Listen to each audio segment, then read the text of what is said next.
Ang walang kapantay na martial god, unang yugto. Kabanata 1786, pag-atake sa pamamagitan ng sorpresa. Nagbago ang deployment spells. Napagtanto ni Lin Fang at ng iba pa na nakabalik na sila sa palasyo. Ang palasyo ay napakalaki, na may mga gintong bato sa lahat ng dako. May mga ukit sa dingding, kabilang ang mga supernatural na ibon. May isang napakalaking kaldero na naglalaman ng dilaw na chi, mukhang isang mahalagang kayamanan. Ilang satset na tunog ang umusbong at biglang may tumapon sa kaldero. Hinawakan ito ng isang kamay, at nawala ang kaldero. Napakunot ang noo ng lahat at malamig na tumingin sa taong iyon. Ang malakas na cultivator na kumuha ng kaldero ay sumimangot at mukhang kakaiba. Si Lin Fang at ang iba pa ay malapit sa karamihan ng mga tao kanina, kaya na-teleport din sila. Gusto ni Tantay na maglakad pasulong, ngunit pinigilan siya ni Lin Fang, sinabing, "Teka, ang kalderong iyon ay isang mahalagang kayamanan." Protesta ni Tantay. Gayunpaman, si Lin Fang ay nanatiling tahimik ng ilang segundo at sinabing, "Ito ay isang ilusyon. Ang lahat ay maaaring magbago anumang oras. Hindi mag-iiwan si Yandy ng mga mahalagang kayamanan doon. Sa totoo lang, alam ng iba na ilusyon din iyon. Malamang na peke ang kaldero, ngunit sulit itong subukan. Ilabas mo yung kaldero. Tingnan ko kung ano ito." Hiling ng isa, humawak ng mahabang mukha ang kakakuha lang ng kaldero at sinabing, "Peke ang kalderong iyon. Walang laman. Nawala ito ng hawakan ko. Hindi ko kinuha. Ipakita mo sa akin ang iyong singsing at patunayan mo." Malamig na sabi ng iyon. Kahit na medyo naniniwala siya sa taong iyon, gusto pa rin niyang makasigurado. Gusto niya hindi na maghiwalay tayo. Ang kumuha ng kaldero ay humila ng mahabang mukha, naiintindihan niya kung ano ang sinusubukang gawin ni Yandy. Gusto man ni Yandy paghiwalayin tayo, matako ka, ikaw ang unang tumalon sa mahalagang bagay na iyon. Nagkamali ka, kaya ngayon ipakita mo ang singsing mo o magkapit kamay kami para patayin ka. Pananakot ng iba sa kanya. Nagsimulang palibutan ng mga tao ang lalaki. Namutla ang mukha ng taong iyon. Para sa mga cultivator, ang singsing ay isang bagay na napaka-personal at napakahalaga. Naglalaman ito ng mahalagang kayamanan at mga lihim na piraso ng impormasyon. Walang sino man ang pumayag na ipakita ang kanilang singsing sa ibang tao, ito ay isang kahihiyan at kalamidad. "Masyado ka nang lalayo," sabi ng nagnakaw, ng kaldero. Kung ipinakita niya ang kanyang singsing sa kanila, nakawin nila ang kanyang singsing at ang mga kayamanan sa loob. Sinalakay ng dilim ang kapaligiran. Walang emosyong tumingin si Lin Fang sa taong iyon. Naiintindihan niya si Yandy, alam niyang peke ang kaldero. Sa malawak na palasyo, bukod kay Lin Fang at sa kanyang mga kaibigan, marami pang ibang tao. Ang isa sa kanila ay lumakad sa isang tabi at sumalakay sa palasyo. Ang taong iyon ay naglabas ng mga makinang na ilaw. Isang gintong talamang lumitaw sa hangin at nagsimulang umatake sa palasyo, ngunit walang tunog na nagresulta. Ang pag-atake ay tumawid lamang sa dingding na parang walang dinadaanan. Ang palasyo ay tila isang ilusyon. Kasabay nito, nagsimulang mag-away ang mga tao dahil sa kaldero. Sa huli, itinapon ng cultivator ang kanyang mga singsing, ngunit namatay pa rin siya, ninakaw ng mga tao ang kanyang mga singsing at pinatay siya. Gayunpaman, pagkatapos nilang patayin siya at nakawin ang kanyang mga singsing, nagsimulang makipaglaban muli ang mga tao. Sa pagkakataong ito, nag-away sila sa kanyang mga singsing. Kahanga-hanga si Yandy, dapat may iba pang mga ilusyon. Bulong ni Lin Fang. Ang malakas na cultivator na tumabi ay nagsabi, "Mag-isip ng solusyon para makaalis dito. Itigil ang pakikipag-away. Walang kwenta ang mamatay dito." Nagulat ang mga taong iyon. Alam nilang priority ang paglabas. Gayunpaman, walang gustong isuko ang mga kayamanan, at sa makatuwid, nagpatuloy ang labanan hanggang sa 2 pang tao ang namatay. Kapag inatake mo ang ilusyon, para kang umaatake sa hangin. Paano mo masisira? Sabi ng isa sa mga cultivator, na nakatingin sa dingding. Mukhang totoo ang palasyo. Kung ito ay isang deployment spell, maaari itong masira. Kung hindi, dapat tayong umasa sa lakas. Ngunit ang ating paglilinang ay pinigilan dito, hindi ito masisira ng isang tao. Baka kung magkapit kamay tayo, masira natin ito, sagot ng malakas na cultivator. Tumango naman ng iba at pumunta sa isang tabi. "Mukhang hiwalay ka, may solusyon ka ba?" Direktang tinanong ng taong iyon si Lin Fang. "Maaari lang naming subukan ang sinabi mo." Mahinahong sagot ni Lin Fang. "Lin Fang." Isang boses ang nagsalita sa utak niya. Yandy, kumunat ang noo ni Lin Fang. Kausap siya ni Yandy gamit ang telepathy. Si Yandy ang master ng deployment spells. "Lin Fang, kailangan ko ng tulong mo," sabi ni Yandy kay Lin Fang. Kumislap ang mga mata ni Lin Fang. "Paano kita matutulungan?" "Patayin ang lahat ng nasa ilusyon." "Lahat?" Malamig na sabi ni Yandy. Natigilan si Lin Fang. "Napakalupit. Hindi ko kayang kumapit ng matagal. Magagawa nilang sirain ang spell ng deployment. Kapag ginawa nila, ang Celestial Evolution Holy Clan ay mapapawi sa mapa ng Continent of the Nine Clouds magpakailanman. Maliit na bastos, sa pagkakataong ito, dapat tulungan mo ako." Seryosong sabi ni Yandy. Hindi niya kailanman nakausap si Lin Fang sa ganoong paraan. "Kahit napatayin ko ang lahat ng nandito, paano ang iba pang mga ilusyon? Hindi ba sila masisira ng mga tao?" Tanong ni Lin Fang. Oo, sa makatuwid, gamitin ang iyong mga tao upang tulungan ako. Patayin lahat. Sabi ni Yandy, ang mga taong nakarating ay pawang hindi kapanipaniwalang mga cultivator. Ang pagpatay sa kanilang lahat ay malupit. Bukod dito, kung nalaman ito ng mga tao sa labas ng mundo, ang mga kahihinatnan ay magiging trahedya. Huwag kang mag-alala. Marami kang kasama. Kung makikinig sila sa iyo, maaari mong patayin ang lahat sa isang welga. Hindi handa ang mga iyon, wala silang oras para mag-react. Hindi nila inaasahan na sasalakayin mo sila. Sa makatuwid, walang makakaalam tungkol dito. Sabi ni Yandy, Lin Feng, nag-iisa lang ako at hindi na ako lalaban pa. Ang buhay ko ay nasa iyong mga kamay, gusto mo silang mamatay o ako? Bastos ka, sabi ni Lin Feng. Paano niya nagulat ang mga taong iyon at papatayin silang lahat? Bastos, napakaraming tao ang pinatay ko para sa iyo. Never akong humingi sa iyo ng kahit ano. Ngayon, nasa iyong mga kamay ang kapalaran ng Celestial Evolution Holy Clan. Gawin mo lang ang gusto mo, sabi ni Yandy, hindi na kaimik si Lin Feng. Tunay nga, malaki ang naitulong ni Yandy sa kanya. Nakapatay siya ng maraming tao para protektahan si Lin Feng. Kung hindi tinulungan ni Lin Feng si Yandy, mag-aambag siya sa pagpatay sa kanya. Pagsisisihan niya ito ng tuluyan. Ang mga mata ni Lin Feng ay biglang napuno ng yelo. Dahil ang mga taong iyon ay dumating upang magnakaw ng mga kayamanan, babayaran nila ito. Alam ng lahat na maaari silang mamatay kapag ginawa ang mga bagay na iyon. Kailangan niyang protektahan si Yandy. Huwag kang magtaka, ngunit manatiling kalmado kahit anong mangyari. Sabi ni Lin Feng sa kanyang mga kaibigan gamit ang telepathy. Mukha silang nagulat, ngunit isang kisap mata lamang bago nabawi ang kanilang kalmado. Kinokontrol ng Crown Prince ng Celestial Evolution Holy Clan ang deployment spells, kaibigan ko rin siya, parang kapatid ko. Sa makatuwid, sasalakay ako, ngunit hindi ako sasalakay sa ilusyon, sasalakayin ko ang mga taong iyon at tutulungan mo ako, dapat nating patayin. Kailangan natin silang patayin sa isang atake, hindi nila inaasahan na aatake tayo kaya wala silang panahon para ipagtanggol ang kanilang sarili. Sabi ni Lin Feng. Nang marinig nila si Lin Feng, ang kanyang mga kaibigan ay natigilan, ngunit sinubukang magmukhang kalmado. Tandaan, kung pumatay ka ng isang tao, makukuha mo ang kanilang mga kayamanan. Kailangan mo silang patayin sa isang pag-atake. Sabi ni Lin Feng. Ang antas ng paglilinang ng lahat ay napigilan doon. Kung hindi pinoprotektahan ng iba ang kanilang mga sarili, hindi nila malalampasan ang isang pag-atake. Dapat walang problema. Sa sandaling iyon, magkasama na si Lin Feng at ang iba pa, at narinig nilang sinabi ng pinuno ng kabilang grupo.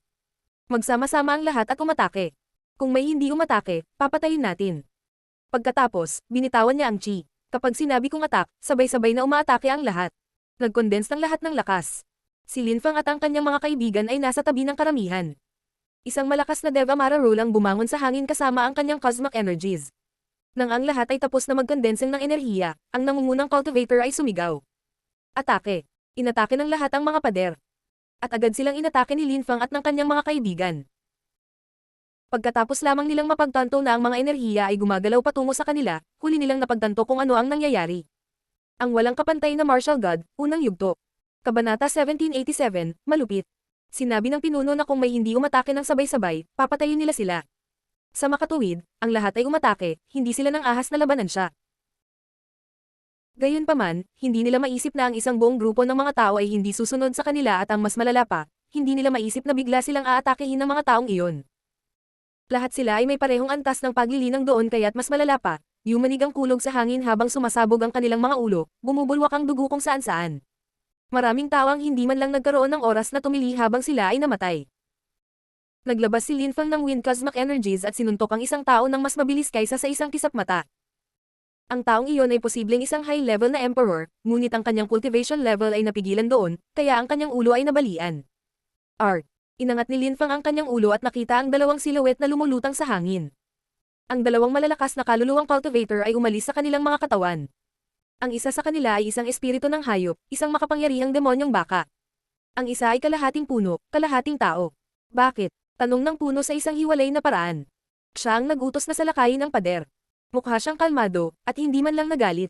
Kahit namatay na siya, gusto niyang intindihin. Kahit na ang mga kaluluwa ay pinigilan doon, at walang pisikal na katawan, siya ay napakahina. Alam niyang mamamatay na siya, pero gusto niyang malaman kung bakit. Dahil hindi ka dapat pumunta rito. Malamig na sagot ni Lin Feng. Bigla siyang bumangon sa hangin at naglabas ng lakas ng Deva Marakalpa para palibutan ang puno. Panuntunan. Mabangis na sigaw ni Lin Feng. Sa isang iglap, sinira ng Deva Marakalpa Strength Rule ang kaluluwa ng puno at pagkatapos ay sinira niya ang isa pa sa tabi nito. Si Lin Feng at ang kanyang mga kaibigan ang huling naroon. Pinatay nila ang iba. Laming-galing si Lin Feng sa paligid at nagsabi. Ang mga taong iyon ay malalakas na cultivator, kunin ang kanilang mga kayamanan. Pagkatapos ay tumingin si Lin Fang sa malayo at nagsabi, ano ang gagawin ko ngayon? Igo-guide kita. Telepatikong sagot ng boses ni Yandy. Naramdaman ni Lin Fang ang isang makajos na kamalayan na sama-sama sa kanyang sarili at ginabayan siya. Naging transparent ang ilusyon, nakikita niya ang lahat. Ang lugar ay malawak at natatakpan ng hamog. Maraming tao doon, ngunit para sa kanila ang hamog ay parang mga palasyo. Sa pagdabay ni Yandy kay Lin Fang, nawala ang ilusyon, totoo ang nakita ni Lin Fang. Nakita rin ni Lin Fang si Yandy, sa sandaling iyon, nakatayo si Lin Fang sa isang gintong palasyo. Ang palasyo ay kamukha niya kanina, marilag at dominante. May mga inukit na balustrade at marmol na hakbang. Gayunpaman, walang kaldero. May isang gintong upuan na may mga marka. Sa sandaling iyon, nakaupo si Yandy dito habang nakapikit. Ang kanyang makapangyarihang makajos na kamalayan ay nakapalibot sa kanya ng malalakas at patuloy na nagbabagong mga ilaw. Hindi nag-iisa si Yandy, may kasama siyang mga tao, nakasuot ng gintong robe at naka-cross-leg. Mukha silang natuto. Sa sandaling iyon, nakapikit ang kanilang mga mata at tila nagsasanay sa paglilinang. Mga tao ng Celestial Evolution Holy Clan. Nagulat si Lin Fang. Hindi nakakagulat na humingi ng tulong sa kanya si Yandy. Kinailangan ng Celestial Evolution Holy Clan na iwasang masira, ang mga taong iyon ba ay malakas na cultivator mula sa Celestial Evolution Holy Clan. Naabot nila ang isang mahalagang sandali sa kanilang paglilinang. Lin Fang, nakita mo ang lahat, mahirap para sa akin na kumapit. Sabi ni Yandy, tumanggo si Lin Fang. Sinulyapan niya ang mga ilusyon at ang mga tao sa loob nito. Kung nagawa nilang masira ang deployment spells, kung gayon si Yandy at ang mga tao ng Celestial Evolution Holy Clan ay nasa malaking panganib. Lahat ay sumunod sa akin, ipikit ang iyong mga mata at sumunod sa akin. Gagawin namin ang parehong bagay muli. Patayin ang lahat sa mga ilusyon. Sabi ni Lin Fang sa kanyang pangkat. Ipinikit ng lahat ang kanilang mga mata at nagpahinga. Sa pagkakataong iyon, agad silang dumaong sa ibang palasyo. Bigla silang pinalibutan ng isang malakas na chi. Ang mga tao sa ilusyon na iyon ay malamig na tumingin sa kanila at sinabing, paano ka nakapasok? Siya ang taong nakakaintindi ng deployment spells. Siya ang pangalawa na nakapasok. Nagsalita ng ibang tao, malamig na nakatingin kay Lin Fang. Kumikislap ang mga mata ni Lin Fang habang sinabi niya. Naiintindihan ko ng kaunti ang deployment spells. Kami ay nasa isang ilusyon, ang mga ilusyon ay hindi umiiral. Kung sa tingin mo ito ay umiiral, kung gayon ito ay umiiral. Kung sa tingin mo ay hindi, mawawala ito. Kanina pa, nakalimutan na namin ng mga kaibigan ko ang lahat at nang imulat namin ang aming mga mata, nandito na kami. Sa tingin ko, kung patuloy nating gagawin iyon, makakaalis tayo sa ilusyon. Nagliwanag ang mga mata ng mga tao. Ang sinabi ni Lin Fang ay tila hindi makatwiran. Ito ay tila sapat na simple, ngunit angkop din. At si Lin Fang ay napunta sa kanilang palasyo, pagkatapos ng lahat. Sukan mo ulit. Utos sa taong iyon, na nakatitig kay Lin Fang. Yun nga ang ibig kong sabihin. Hintayin mo ako. Susubukan ko. Sabi ni Lin Fang kay Hao Qinglin at sa iba pa. Pagkatapos, ipinikit niya ang kanyang mga mata at humakbang ng 2 hakbang pasulong. At nawala sa larangan ng pangitain ng mga tao. Talagang gumana, nasa sabik na naisip ng karamihan. Pagkaraan ng ilang sandali, muling lumitaw si Lin Fang. Lahat, talagang gumana, kung makakalimutan natin ang lahat, makakalabas tayo. Dapat tayong magpatuloy. Nakangiting sabi ni Lin Fang pagkatapos, ang kanyang silweta ay kumikislap, lumapag siya sa harap ng mga tao at sinabi. Lahat, magpatuloy tayo ng sama-sama, tayo ay lalakas at lalakas, kung tayo ay nahaharap sa panganib kapag tayo ay umalis, pagkatapos ay maaari tayong magkapit-bisig. Natahimik ang lahat at saka tumanggo. Magandang ideya iyon. Sabihin sa amin ang mga detalye, ano ang gagawin namin. Kailangan mong nasa isang malalim na meditative state of mind at kalimutan ang lahat. Pagkatapos, nawala ang ilusyon. Ilang beses ko nang sinubukan. Sagot ni Lin Fang. Naglakad ang lahat hanggang sa gilid ng palasyo. Kailangan nating suportahan ang isa't isa, kung ang isang tao ay magtagumpay, marahil na maaari nilang kunin ang isang tao, kailangan nating maging symbiosis. Sabi ni Lin Fang, na tumanggo sa lahat. Pagkatapos, pumikit ulit siya at nag-relax. Wala talagang chi sa paligid niya. Sige, sabay na tayong magpahinga at kalimutan ang lahat. Pag sinabi kong go, sabay tayo. Sabi ni Lin Fang sa karamihan. Ipinikit ng lahat ang kanilang mga mata at nagpahinga. Nagtagumpay si Lin Fang sa harap nila, kaya hindi siya nagsisinungaling. Kapag sinabi kong go, sabay-sabay na umaatake ang lahat. Sinabi ni Lin Fang sa kanyang mga tao sa telepatikong paraan. Sumang-ayon ang lahat ng walang dalaw. Ang isang grupo ay ganap na nakaka-relax at ang isa naman ay naghahanda sa pag-atake. Lahat, tayo na, sabi ni Lin Fang. Dahan-dahan silang naglakad pasulong at kasabay nito, isang nakakatakot na malamig na chi ang sumalakay sa kapaligiran, si Lin Fang ay naging isang matalim na espada at tumawid sa silid ng buong bilis. Ang kanyang pag-atake ay mas nakakatakot kaysa sa unang pagkakataon. Isang sonic boom ang kumalat sa hangin habang nagsimula siyang gumalaw. 10 tao ang nauwi na parang mga insekto at namatay sa isang kisap mata. Paano nila malalaman na ito ay isang ambush? Ngunit dalawang tao ang umiwas sa pag-atake, sila ay nagbigay pansin. Gayunpaman, wala itong silbi, pagkatapos mamatay ang iba, si Linfang at ang iba pa ay lumapag sa tabi nila. Ganyan ka makaalis sa ilusyon. Tanong ng isa sa kanila kay Linfang. Gayunpaman, umiling si Linfang at sinabing, ako lang ang makakapag-alis ng mga tao. Hindi ka pwedeng umalis mag-isa. Bakit? Dahil ang ilusyon ay wala para sa akin. Sabi ni Linfang. Kasabay nito, lahat ay umatake, at kahit na malakas ang dalawang cultivator na iyon, wala silang magagawa laban sa kanila. Pagkatapos nito, pumunta si Linfang sa isa pang palasyo at nagpatuloy. Gayunpaman, sa pagkakataong ito, mayroong isang napakalakas na cultivator sa kanila, isang dakilang emperador. Ang kanyang lakas ng loob ay nakakatakot, at ang kanyang cosmic energies ay hamarang kay Linfang at sa kanyang mga kaibigan. Kahit na sa huli ay nagawa nilang patayin siya sa huli, 5 sa kanila ang nasugatan. Naunawaan ni Linfang na kahit na ang kanilang lakas ay pinigilan, hindi sila maaaring kumuha ng masyadong maraming mga panganib. Hindi kami magtitiwala ni Ji Chang at Yue Wenhao. Kailangan natin silang direktang atakihin. Ang walang kapantay na martial god, unang yugto. Kabanata 1788, sama-samang pag-aaral ng muling pagsilang na kasulatan. Ipinagpatuloy ni Linfang ang pangangaso. Hindi pa niya gustong atakihin si Empress Shi at ang Netherworld Emperor, si Yue Wenhao at ang iba pa ay mahirap ding harapin, dahil wala silang tiwala kay Linfang. Kung magkakilala sila, agad silang mag-aaway. Ang ibang tao ay napakalakas at mahirap talunin. Ngayon lang, halos patayin na ng isang dakilang emperador ang ilan sa kanila. 5 tao ang nasugatan. Kung makatagpo ulit sila ng ganitong cultivator, magkakaproblema sila. Ang mga dakilang emperador ay napakalakas pa rin kahit na ang kanilang mga antas ng paglilinang ay pinigilan dito. Nagulat lamang si Linfang sa kanila. Kailangan niyang lokohin ang mga tao. Nagulat at nag-ingat ang pangkat ni Linfang. Kung may nalaman ng tungkol sa kanilang ginawa, ang kahihinatnan ay magiging kakilakilabot. Nakapatay na sila ng napakaraming tao mula sa vast celestial ancient city at sa mga universidad, ito ay mapanganib. Siguradong walang takot si Linfang. Walang pagpipilian si Linfang. Nasa panganib ang kaibigan niyang si Yandy, at hindi niya ito mapapayagang mamatay. Linfang, saan tayo pupunta ngayon? Sa sandaling iyon, si Linfang at ang kanyang koponan ay nakatago sa loob ng isang ilusyon, lahat sila ay amoy dugo. Hayaan mo akong makita. Siniyasat ni Linfang ang lugar. 6 na ilusyon na lang ang natitira sa mga tao sa loob, ang iba ay walang laman. Gayunpaman, ang mga natitira ay ang pinakamahirap.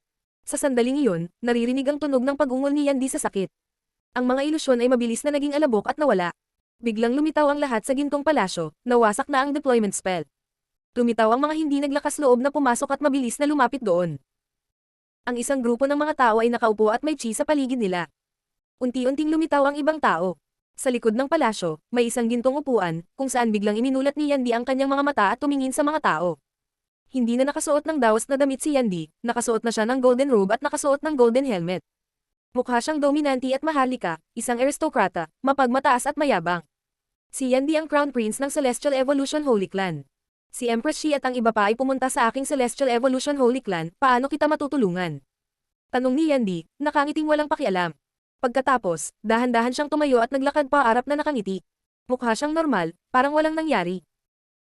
Sa sandaling iyon, hindi nilainggan ni Empress Shi si Yandy. Napatingin siya sa mga cultivator na nakaupo doon. Ang kanyang mga mata ay puno ng matatalim na ilaw.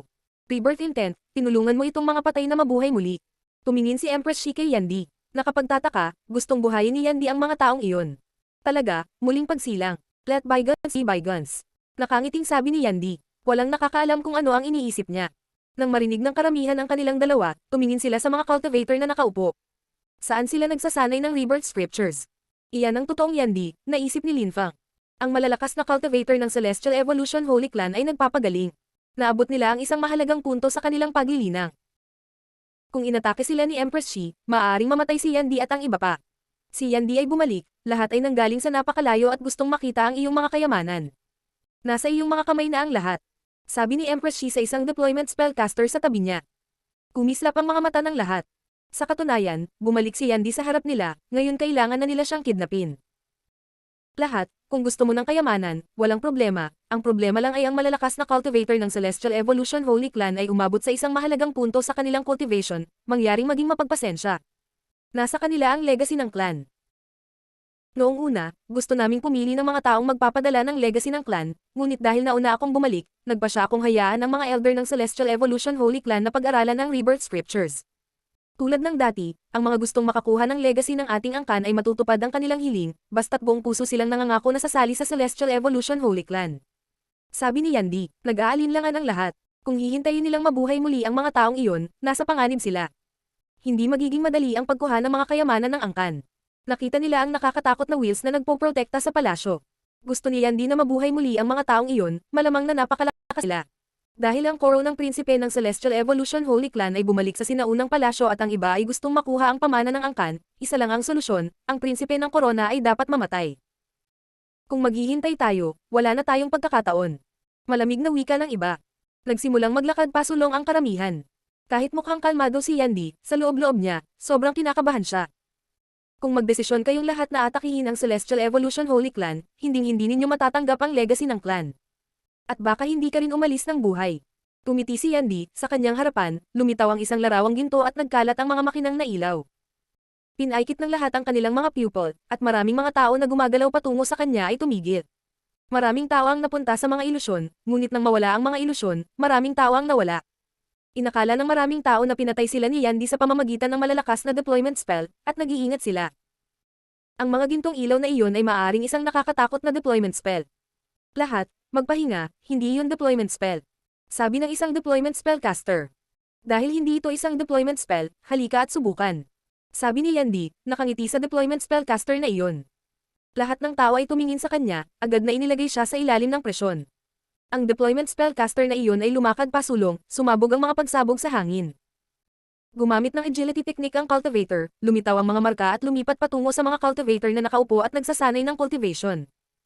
Si Yandy ay mukhang medyo kalmado, nananatiling hindi gumagalaw habang kumulog sa paligid niya. Binomba ni Mark ang isa sa kanila. Kumikislap ang mga ilaw at nabasag ang mga marka. Deployment spell. Ang mga tagamasid ay namangha, may mga deployment spell sa lahat ng dako doon, ang mga cultivator na nagsasanay sa cultivation ay protektado ng deployment spells.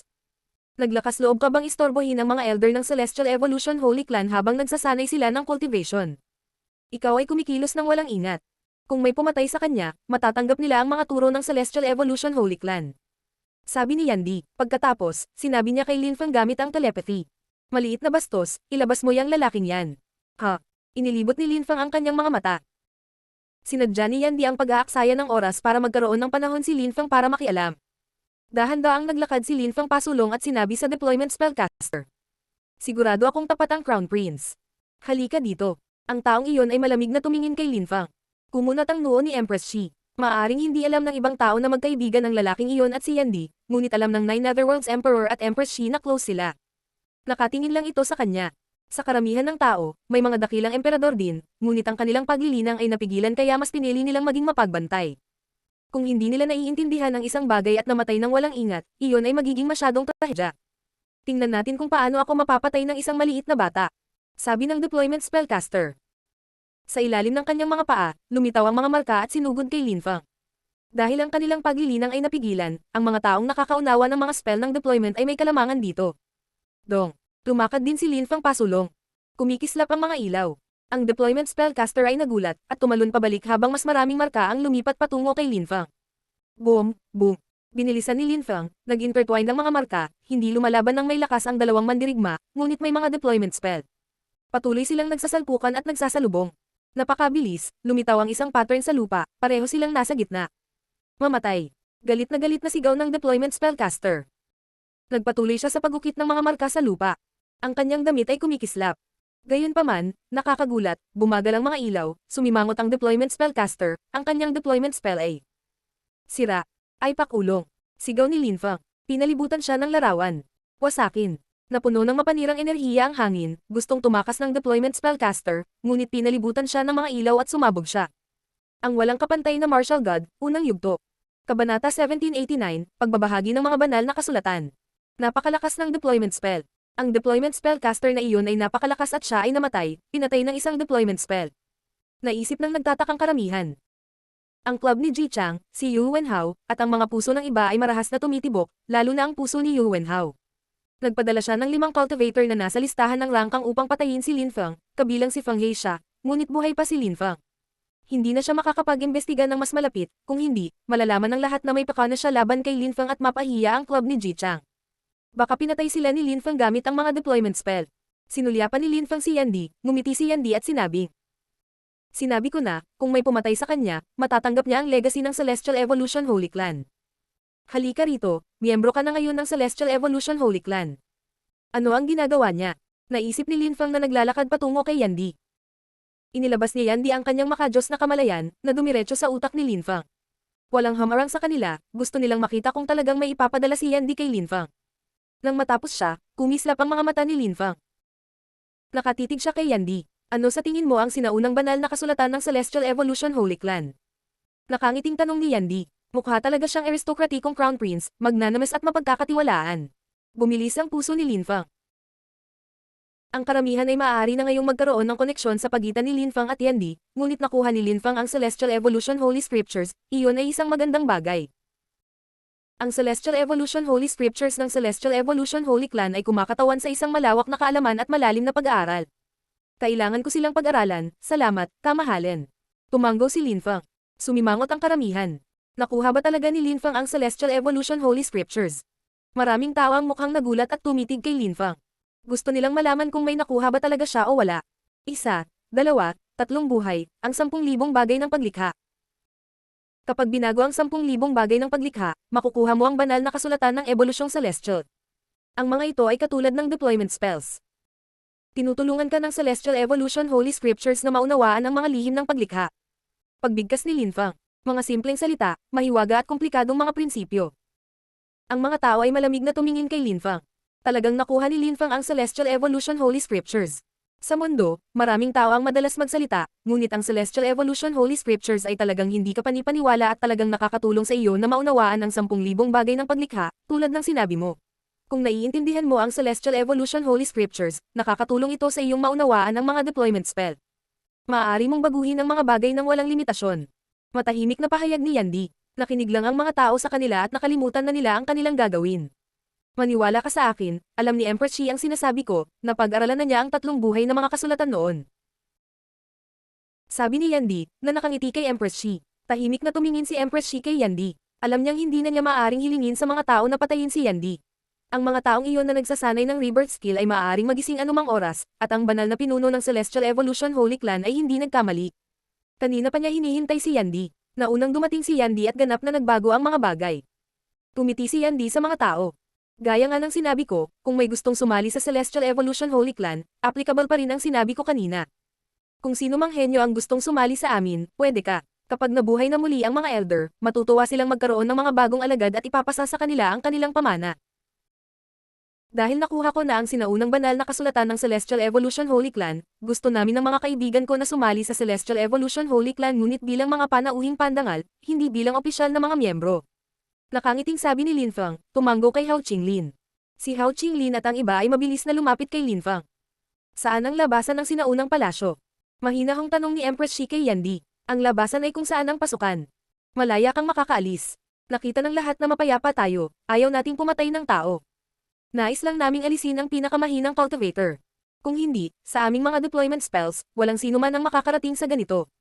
Buong pagmamalaki ni Yandy. Hindi naman siya mukhang natatakot. Si Linfang ay natulala, si Yandy ay talagang sanay sa pag-arte. Si Empress Shi, ang 9 Netherworlds Emperor, at ang iba pa ay tumalikod at naglakad palayo. Sila ay sumuko. Marami pang ibang tao ang nakasimangot habang pinagmamasdan silang paalis. Inalis ni Empress Shi ang ilang tao. Ang iba ay gustong umatake, ngunit ngayon ay hindi na nila alam kung ano ang gagawin. Lahat ay maaaring manatili o umalis ayon sa gusto nila. Sabi ni Yandy sa karamihan. Nabigo ang mga pumasok sa palasyo kalaunan. Hindi sila nagkaroon ng pagkakataon na pag-aralan ng mga estatwa dahil lahat sila ay sira na, at ngayon ay wala ng kayamanan na kukunin. Nandoon si Yandy, kaya natural niyang kukunin ang lahat. Ano ang dapat nating gawin? Tanong ni Yu Wenjing kay Ji Wuyo, na nakatitig kay Linfang. Sumagot siya gamit ang telepathy. Nakuha nila ang Celestial Evolution Holy Scriptures.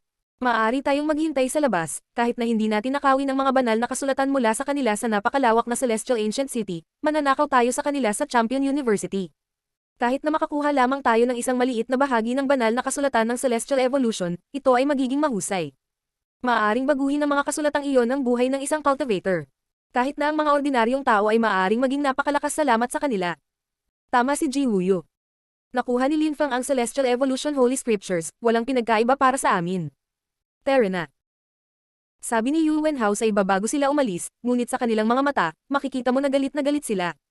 Ang mga estudyante sa universidad ay hindi maaaring sumali sa Celestial Evolution Holy Clan. Bagamat nabigo sila sa pagkakataong ito, marami pa rin silang natutunan sa vast Celestial Ancient City. Bukod dito, alam nila kung saan makukuha ang banal na kasulatan ng ebolusyong celestial. Sunod-sunod silang umalis. Ang mga ilaw sa gintong palasyo ay unti-unting lumalabo. Nagtataka si Lin Fang. Kung hindi siya hiniling ni Yandy na salakayin ng mga taong iyon, ano kaya ang mangyayari kung nasira nila ang mga spell ng deployment? Papatayin kaya nila siya? Ngayon hindi na naging madali ang pag-atake sa kanya. Ang mga elder ng Celestial Evolution Holy Clan ay nakaupo at tila nagsasanay ng cultivation, ngunit walang nakakaalam kung kailan sila Magi gising.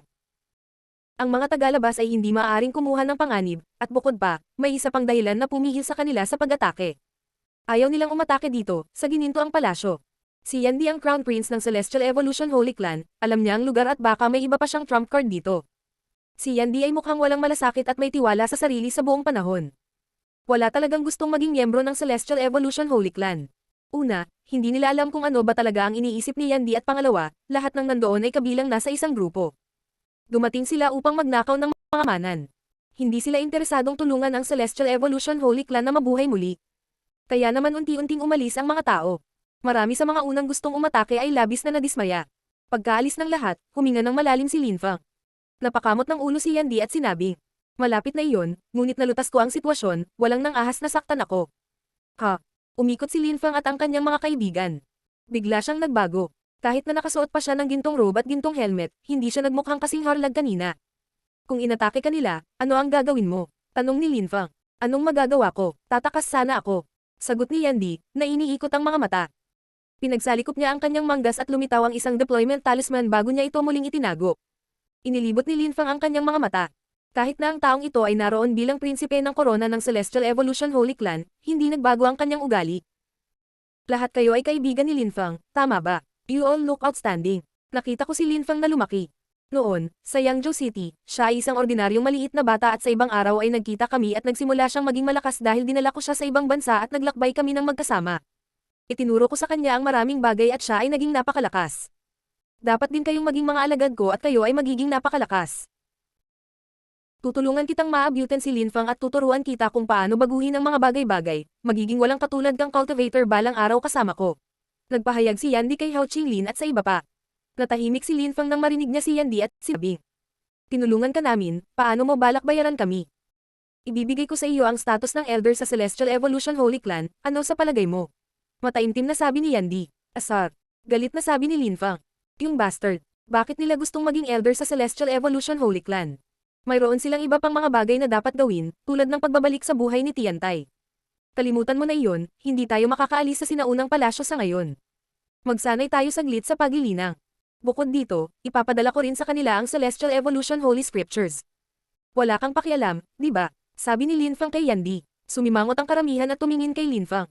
Ipapasa niya sa kanila ang Celestial Evolution Holy Scriptures. Paano hindi ka panipaniwala?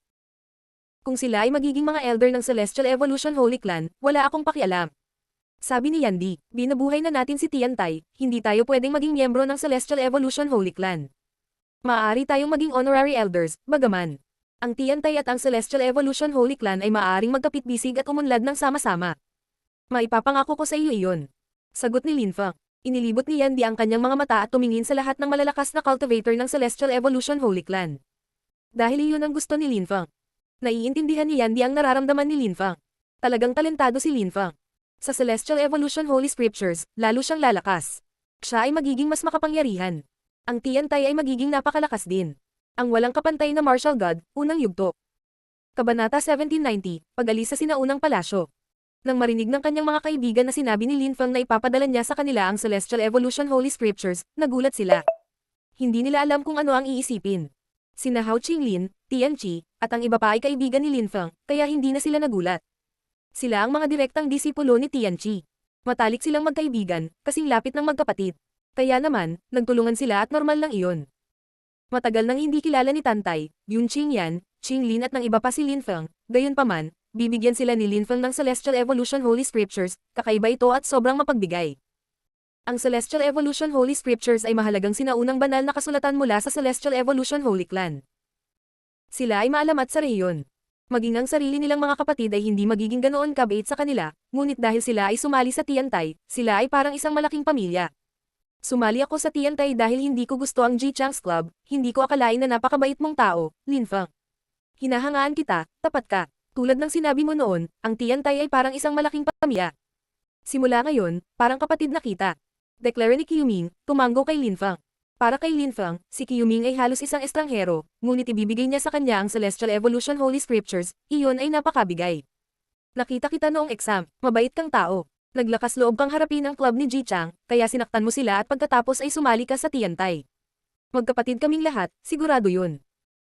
Ikinagagalak kong ibigay sa iyo ang Celestial Evolution Holy Scriptures, gayunpaman, kung sino man ang magdaksil kay Tiantay, papatayin ko sila. Sagot ni Linfang. Napakahalaga ni Tiantay sa kanyang buhay.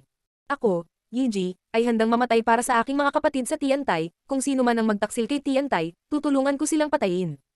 Sabi ng isang tao sa sandaling iyon. Napatingin ang lahat sa kanya. Isa siya sa huling 3 tao na sumali sa Tiantay. Si Yiji, siya ang pang-4 sa listahan ng rangkang. Si Hao Qinglin ay lumaban na sa kanya at nanalo. Sumama siya sa Tiantay at umaasa na balang araw, matatalo niya si Hao Qinglin. Gayunpaman, sa napakaikling panahon, napagtanto niya na nalampasan ni Tiantay ang kanyang mga inaasahan sa mga tuntunin ng lakas. Napakalakas din ni Yiji at dahil mabait sila sa kanya, gusto niyang tumulong. Ako, si Shimen Xiao, ay nangangako na ayalay ang aking buhay kay Tiantay, mamamatay ako para sa Tiantay. Kung may manggahas na magtaksilan kay Tiantay, tutulungan ko silang patayin. Saad ni Shimen Xiao. Nasa top 10 din siya sa rangkang list. Sa mga araw na ito, ang lahat ng mga mag-aaral na nasa nangungunang 10 ng pinakamababang listahan ng Champion University ay nasa Tiantay o sa Ji-Chang's Club. Gayunpaman, dahil namatay sina Leng Zia, Uyang, at ang iba pa, ang Ji-Chang's Club ay nawalan ng ilan sa kanilang matataas na estudyante. Napangiti ang lahat. Naging magkaibigan sila. Tumiti si Linfang at sinabing, sige, mga kapatid, ipapadala ko sa inyo ang banal na kasulatan ng Celestial Evolution. At pagkatapos ay magpapalipas tayo ng ilang oras sa sinaunang palasyo. Kapag nagising na ang mga matatanda, aalis na tayo. Yandy, tulungan mo akong ihatid ang mga banal na kasulatan ng may makajos na kamalayan. Tinulungan ka ng mga taong ito. Sinabi ni Linfang kay Yandy. Mukhang sang-ayon si Yandy at tumango. Hanggat naaalala ng mga batang iyon ang ginawa ko para sa kanila, ang Celestial Evolution Holy Clan ay magiging isang hindi kapani-paniwalang clan muli, at magiging bahagi ka nito. Aayusin muna natin ang problema sa Moon Palace, at saka natin makikita. Tumingin si Linfang kay Yandy. Ang Moon Palace ay isang makapangyarihang grupo, na may hindi kapani-paniwalang mga mapagkukunan. Mayroon silang 2 santo emperador ng nakaraang henerasyon, sila ay matinding nakatoon, at mas maraming mga henyo ang tumataas doon. Lahat sila ay nag-aral ng makapangyarihang sinaunang mga kasulatan. Siyempre, makapangyarihan din si Yandy at maraming magagandang bagay, at hindi nawala sa kanya ang Celestial Evolution Holy Scriptures at ang Rebirth Scriptures. Hanggat hindi niya nakatagpo ang dakilang emperador ng 3 buhay o anumang iba pang hindi kapani-paniwalang makapangyarihang dakilang emperador, ligtas siya. Ipinadala ni Linfang at Yandy ang banal na kasulatan ng Celestial Evolution sa lahat. Umupo silang lahat at pinag-aralan ang banal na kasulatan ng Celestial Evolution matapos itong matanggap.